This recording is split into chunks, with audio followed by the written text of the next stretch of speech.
नमस्कार दोस्तों, आज है 29 मार्च। आज के करेंट इम्पोर्टेंट जो भी करेंट अफेयर्स हैं उन्हें देखते हैं। अब हमारा जो 28 मार्च का करेंट अफेयर्स रह जाएगा वो हम संडे को कवर कर लेंगे। तो इम्पोर्टेंट जो पहला न्यूज़ है वो है अर्थक्वेक को लेकर। थाईलैंड और म्यांमार में क्या हुआ है, भूकंप आया है कल, और वो भूकंप 7.7 स्केल पे आया है। तो ये काफ़ी आया था, तो इसमें 30 मंजिला इमारत तक ढह गई हैं। तो इसका जो देखते हैं लोकेशन वगैरह ये क्यों आया है। तो ये वाला एरिया जो हम देखते हैं इंडिया जो इंडियन प्लेट हुआ करती थी, भारतीय प्लेट, ये किससे टकराती है, यूरेशियन प्लेट से। अब ये यूरेशियन प्लेट था और ये पूरा एरिया क्या कहलाता है, भारत के आसपास का एरिया ऑस्ट्रेलियन, जो इंडो ऑस्ट्रेलियन प्लेट, उसी के बीच में एक प्लेट है, उसका नाम है बर्मा माइक्रो प्लेट। तो जो बर्मा प्लेट है, और इसी बर्मा प्लेट चूँकि ये बीच में दबी हुई है यूरेशियन प्लेट के, और किसके, यूरेशियन प्लेट के साथ साथ इंडो ऑस्ट्रेलियन प्लेट के। तो यहीं पे ये जो लाइन दिख रही है, ये दरार है, इसे कहते हैं सेंगिंग फॉल्ट। तो इसी सेंगिंग फॉल्ट में जब हलचल होती है तो क्या आता है, भूकंप आता है। तो हमें 2-3 नाम याद रखने हैं कि सेंगिंग फॉल्ट क्या है और ये सब। अब थोड़ा मैप में देखते हैं। तो अगर हम भारत की बात करें तो भारत ये है। अब भारत किस प्लेट में आता है, तो हमारा तो इंडियन प्लेट ही है। तो इंडियन प्लेट भारत का हो गया। उसके बाद अगर भारत से इधर चलेंगे तो इधर कौन सा देश आता है, ऑस्ट्रेलिया। तो ये ऑस्ट्रेलिया है, और ये पूरा एरिया ही क्या कहलाता है, ऑस्ट्रेलियन प्लेट। तो ये होता है ऑस्ट्रेलियन प्लेट, और ऊपर वाला एरिया जो है वो है यूरेशियन प्लेट। तो ये यूरेशियन प्लेट, इसी के बीच में जो म्यांमार वाला एरिया है, छोटी एक प्लेट है, और उसी का नाम क्या है प्लेट का, बर्मा माइक्रो प्लेट। माइक्रो है, छोटी प्लेट है, और यहीं है सेंगिंग फॉल्ट। अब इनमें हलचल होती है जब इंडियन प्लेट इधर जाती है, ऑस्ट्रेलियन और यूरोपियन प्लेट एक दूसरे से टकराती हैं, तो क्या आता है, भूकंप इस एरिया में आता है। तो हमने 2-3 चीज़ें इसके बारे में समझ ली जो एग्ज़ाम में आ सकती हैं। पहला कि इस एरिया में भूकंप आता ही क्यों है। तो इंडो ऑस्ट्रेलियन प्लेट, तो ये है नीचे पूरा, ये इंडियन प्लेट है और ये ऑस्ट्रेलियन प्लेट। तो इंडो ऑस्ट्रेलियन प्लेट जो है वो किससे टकरा रही है, धीरे धीरे यूरेशियन प्लेट से। इंडिया टकरा रहा है ना ऊपर, तो यूरेशियन प्लेट से। अब इसी के बाद धीरे धीरे यूरेशियन प्लेट के नीचे जा रही है इंडो प्लेट, ऑस्ट्रेलियन प्लेट। तो ये सबडक्ट हो रही है। तो इसी के कारण क्या है, मतलब इंडो ऑस्ट्रेलियन प्लेट है वो नीचे की तरफ जा रही है यूरेशियन प्लेट के। तो इसी के कारण क्या होता है, दबाव होता है और एनर्जी रिलीज होती है, तो भूकंप आते हैं। अब यहाँ पे काम क्या करता है, जो बर्मा प्लेट है, बर्मा मतलब म्यांमार का नाम हुआ करता था, तो बर्मा का जो माइक्रो प्लेट है, उस माइक्रो प्लेट में हलचल होती है। क्यों, क्योंकि ऑस्ट्रेलियन, इंडो ऑस्ट्रेलियन और यूरेशियन प्लेटें टकराती हैं। तो यही है। एक नाम हमने देखा फिर सेंगिंग फॉल्ट। सेंगिंग फॉल्ट एक भ्रंश है, ये जो ये दरार देखा है ये वाला एरिया, तो ये क्या है, ये एक दरार है, और इसी दरार के आसपास क्या होता है, उत्तर से दक्षिण में फैला है, इस पूरे एरिया में ही भूकंप आते हैं। तो भूकंप अगर इस एरिया में आते तो एक खतरा और भी बढ़ जाता है, सुनामी आ सकती है। लेकिन अभी हालांकि इस फॉल्ट के कारण कभी सुनामी आई नहीं है, पर ऐसी संभावना है कि आ ही सकता है। तो ये हमने पूरा देखा आज का जो न्यूज़ है।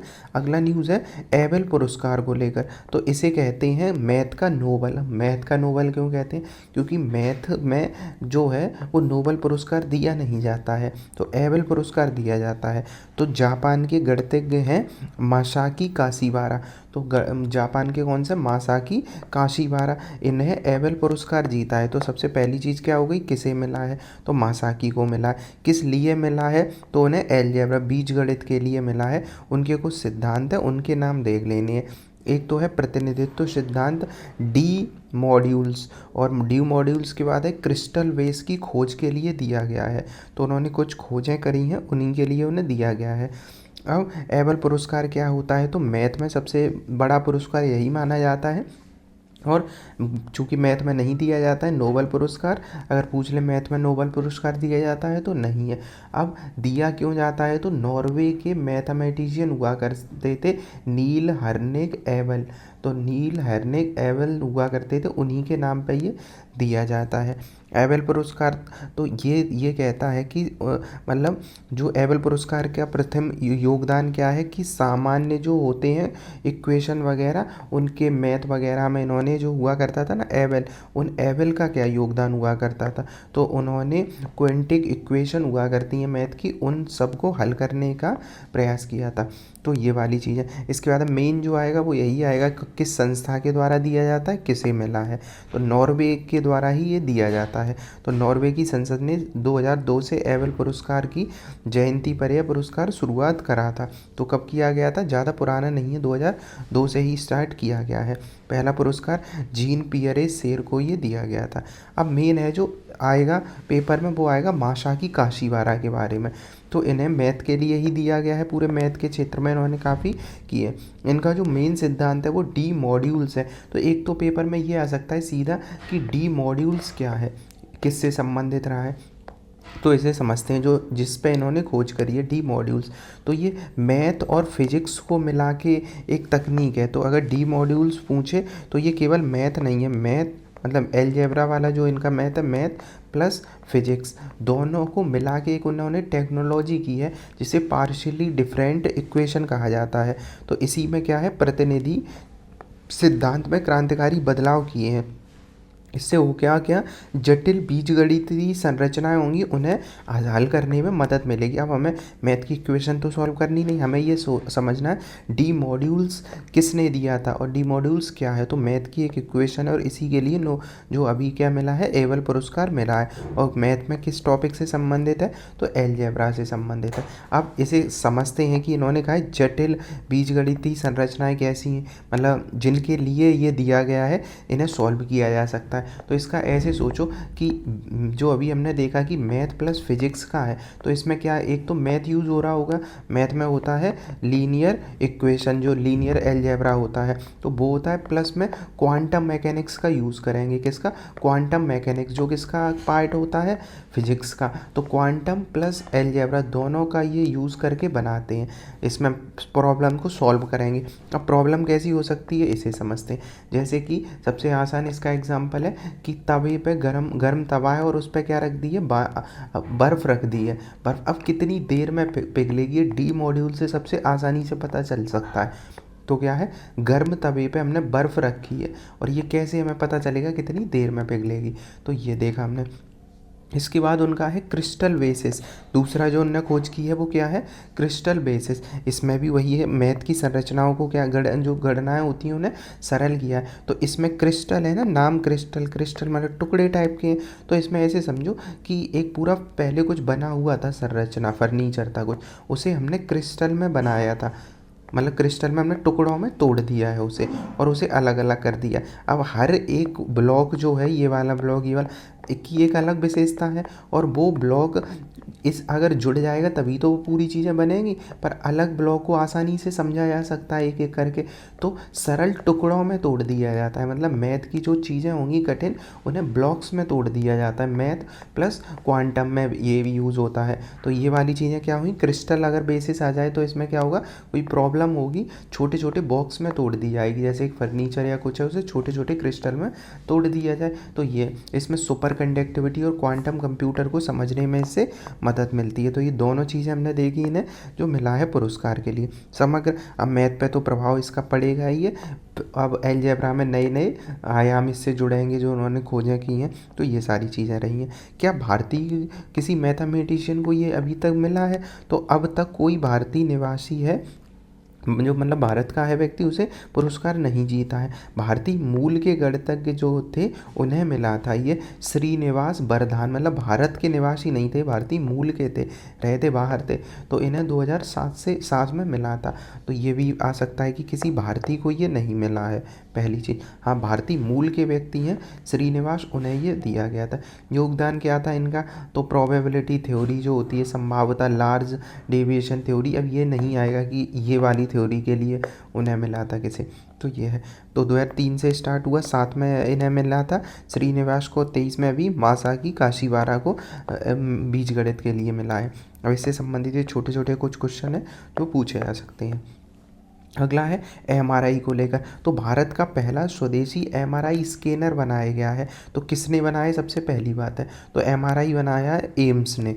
तो एम्स कौन सा एम्स, दिल्ली वाला एम्स। और मेड इन इंडिया है, तो पहला हमने स्वदेशी एमआरआई, पहले हम मंगाते थे विदेशों से एमआरआई, अब विदेशी उपकरण पर इससे निर्भरता क्या हो जाएगी हमारी, कम हो जाएगी, क्योंकि हमने मेक इन इंडिया के तहत एमआरआई बना लिया है। अब एमआरआई क्या होता है, तो ये होता है मैग्नेटिक, जो होता है मैग्नेटिक रेजोनेंस, एक तो यही आ जाता है साइंस में कि इसकी फुल फॉर्म क्या होती है कई बार, तो रेजोनेंस इमेजिंग।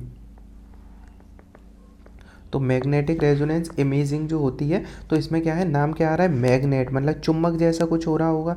तो वो कैसे होता है ये समझते हैं। तो ये हमारे शरीर के भीतर की तस्वीर ली जाती है इसके द्वारा।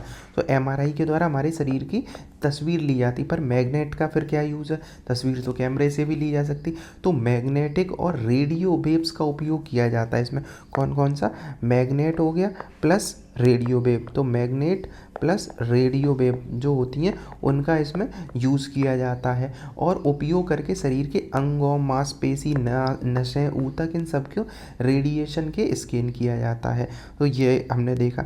अब जो है पहला स्वदेशी है, चूँकि अब इसने किसने विकसित किया है, तो अभी हमने एम्स देखा, पर वहाँ पे एक संस्था है उसका नाम है Sameer, society for applied microwave electronics engineering research द्वारा विकसित किया गया। तो ये समीर नाम याद रखना इसके द्वारा। मंत्रालय कौन सा है, तो मंत्रालय माईटी ही होता है, आईटी मिनिस्ट्री है जो ये है।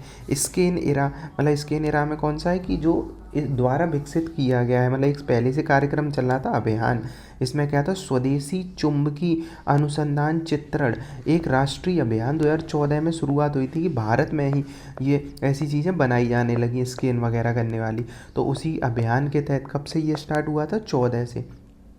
तो उसी अभियान के तहत ये बनाया गया है। अब देखते हैं एमआरआई को थोड़ा डिटेल में। तो एमआरआई में होता क्या है कि एक स्कैनर होता है जो बहुत मजबूत होता है, यह शरीर में मौजूद हाइड्रोजन, अब हमारे शरीर में क्या होता है, हाइड्रोजन होता है। ऐसे सोचो हमारा शरीर है, इस शरीर में क्या बहुत सारे हाइड्रोजन है, पानी के कण, तो हाइड्रोजन एटम्स होते हैं। तो कौन से, हाइड्रोजन एटम्स होते हैं।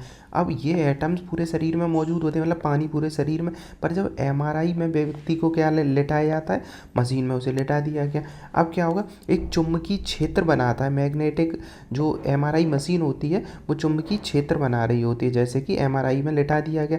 अब उसके बाद ये चुंबकीय क्षेत्र बना रही होती है मशीन। अब होगा क्या, शरीर में हाइड्रोजन जो होते हैं परमाणु, वो शरीर में सैनिकों की तरह लाइन में लग जाते हैं। मतलब जब हम मशीन का यूज़ करते हैं तो जितने भी हाइड्रोजन होते हैं वो लाइन में, एक लाइन में आ जाते हैं पूरे शरीर में हाइड्रोजन। अब इससे हाइड्रोजन पूरे शरीर में आए, फिर क्या होता है, रेडियो वेव्स भेजी जाती हैं, जो रेडियो वेव्स इन्हें फिर एक्साइट करती हैं, हिलाती हैं इन परमाणुओं को, और फिर वापस लाइन में लगा देते हैं, हिलाएंगे फिर वापस। तो इससे क्या होगा, परमाणु वापस अपनी जगह आ जाते हैं। पर जब वो मूवमेंट कर रहे होते हैं तो मूवमेंट के दौरान वो एनर्जी छोड़ते हैं, और यही एनर्जी मशीन रिकॉर्ड करती है, और इसी से 3D इमेज बनाई जाती है। तो ये हमने समझा। तो एमआरआई के बारे में, स्कैन क्या करता है, स्कैन में क्या होता है, नॉर्मल जो एक्सरे वाला स्कैन होता है, इसमें रेडिएशन सीधा होता है, और रेडिएशन का खतरा, एमआरआई में रेडिएशन का खतरा नहीं होता है। इसमें क्या होता है, एक्सरे वाले में एक चीज़ कि रेडिएशन का खतरा होता है, एमआरआई ज़्यादा प्रभावी होता है, ये कम प्रभावी होता है। अंतर अगर देखें तो रेडियो वेव्स को छोड़ना, वापस लेना, ये 3D इमेजिंग बनाना, ये सारी चीज़ें हमने देख ली। अब स्वदेशी एमआरआई से संबंधित ये प्रश्न तो ये देखना है। अगला है ग्रीन ग्रैबिंग। अब ग्रीन ग्रैबिंग क्या होता है, अब ऐसे सोचो कि पर्यावरण संरक्षण के नाम पे आपसे कोई आपकी ज़मीन छीन ले, मतलब किसके साथ होता है, ये जनजातियों के साथ। तो हुआ क्या है, अभी असम में सोलर पार्क लग रहे थे, जो स्थानीय समुदाय थे उन्होंने इसका विरोध किया है ग्रीन ग्रैबिंग के नाम पे। तो ये समझते हैं कि मान लो कि अगर पर्यावरण के संरक्षण के नाम पर, मतलब कहा जा रहा है कि पर्यावरण का संरक्षण कर रहे हैं, जलवायु का संरक्षण कर रहे हैं, इसके नाम पे स्थानीय लोगों की भूमि, जल, जंगल, उसके बाद है प्राकृतिक संसाधन, उन पे जबरन अधिग्रहण कर लिया जाए। क्या ये हो सकता है? बिल्कुल है। तो इसी को कहते हैं ग्रीन ग्रैबिंग, ग्रैब कर लिया है। तो एक सोचो, एक गांव है जो घना बसा है जंगलों में, मतलब गांव के आसपास खूब घना जंगल सा है। यहाँ लोग सदियों से अपने जंगल पे निर्भर रह रहे हैं, कई लकड़ी, जड़ी बूटियाँ, ये सारी चीज़ें मिल रही। अब एक कंपनी आती है जो कहती है हम तो इको फ्रेंडली हैं, कंपनी आती है इको फ्रेंडली, और ये कहती है कि हम यहाँ पर्यावरण को, मतलब जंगल को क्या करेंगे, संरक्षण करेंगे। अब धीमे धीमे क्या होता है, ये पर्यावरण के संरक्षण के नाम पे गांव वालों को पहले हटाएंगे कि हम संरक्षण कर रहे हैं, बाद में उनकी ज़मीनों को हड़प लेंगे और उसे फिर इको टूरिज्म साइट बना देंगे, अपने लिए यूज़ करेंगे। तो यही होता है ग्रीन ग्रैबिंग। तो अभी यहाँ पे सोलर पैनल लगाए जा रहे थे सोलर पार्क के रूप में, तो यहाँ के लोगों ने कहा है कि ये भूमि को लेना चाह रहे हैं। तो हमें समझ में आया क्या है ये। एक ऐसी प्रक्रिया होती है जिसमें पर्यावरण संरक्षण, कार्बन ऑफसेटिंग और स्वच्छ ऊर्जा उत्पादन और वनीकरण के आधार पर भूमि का अधिग्रहण कर लिया जाता है। अब एक शब्द आया कार्बन ऑफसेटिंग। ये क्या होता है कार्बन ऑफसेट? तो कार्बन ऑफसेट का मतलब है एक फैक्ट्री जो मान लो CO2 का ज़्यादा उत्सर्जित कर रही है, अब सरकार ने कहा या तो टैक्स दे दो या अपनी फैक्ट्री कुछ और करो, तो फैक्ट्री दूसरा, तो ये कंपनी क्या करेगी, ये कंपनी ये करेगी कि एक जगह पे ये कार्बन को ज़्यादा उत्सर्जित कर रहे हैं, लेकिन दूसरी जगह पे ये कार्बन को क्या करेंगे, कार्बन को बचाने के लिए, मतलब पर्यावरण को बचाने के लिए पेड़ वगैरह लगाएंगे। तो यही होता है कार्बन ऑफसेटिंग। एक जगह कार्बन डाइऑक्साइड फैला रहे हैं, दूसरी जगह पेड़ लगा रहे हैं। तो इन सब चीज़ों के कारण अब होता क्या है, ग्रीन ग्रैबिंग के कारण स्थानीय लोगों को विस्थापित कर दिया जाता है कि हम तो पेड़ लगा रहे हैं और यहाँ पे संसाधन बचा रहे हैं, ये सारी चीज़ें। तो लोगों ने विरोध किया है। अब इसमें जो है ग्रीन ग्रैबिंग में या तो सोलर पार्क लगा रहे होते हैं या विंड फार्म लगा रहे होते हैं हवा के लिए, और ये सारी चीज़ कार्बन ऑफसेटिंग हमने देख लिया। और उसके बाद पर्यावरण संरक्षण की परियोजनाओं में क्या होता है, जैसे टाइगर रिजर्व बनाना हो, बायोस्फीयर रिजर्व बनाना हो, और इसके लिए जंगलों से आदिवासियों को बेदखल कर दिया जाता है। अब इससे संबंधित ये प्रश्न देखना है। अगला है जैव विविधता को लेकर। तो जैव विविधता को लेकर क्या है कि जैव विविधता विरासत स्थल। तो हुआ क्या है, तमिलनाडु में एक जगह है कासमपट्टी। तो कहाँ पे है, ये रही कासमपट्टी, तमिलनाडु में जगह, ये तमिलनाडु की सीमा है ये वाला। तो तमिलनाडु में जगह है कासमपट्टी। यहाँ पे क्या हुआ, जैव विविधता विरासत स्थल को बनाया गया है। तो जैव विविधता विरासत स्थल, अब इसे समझते हैं।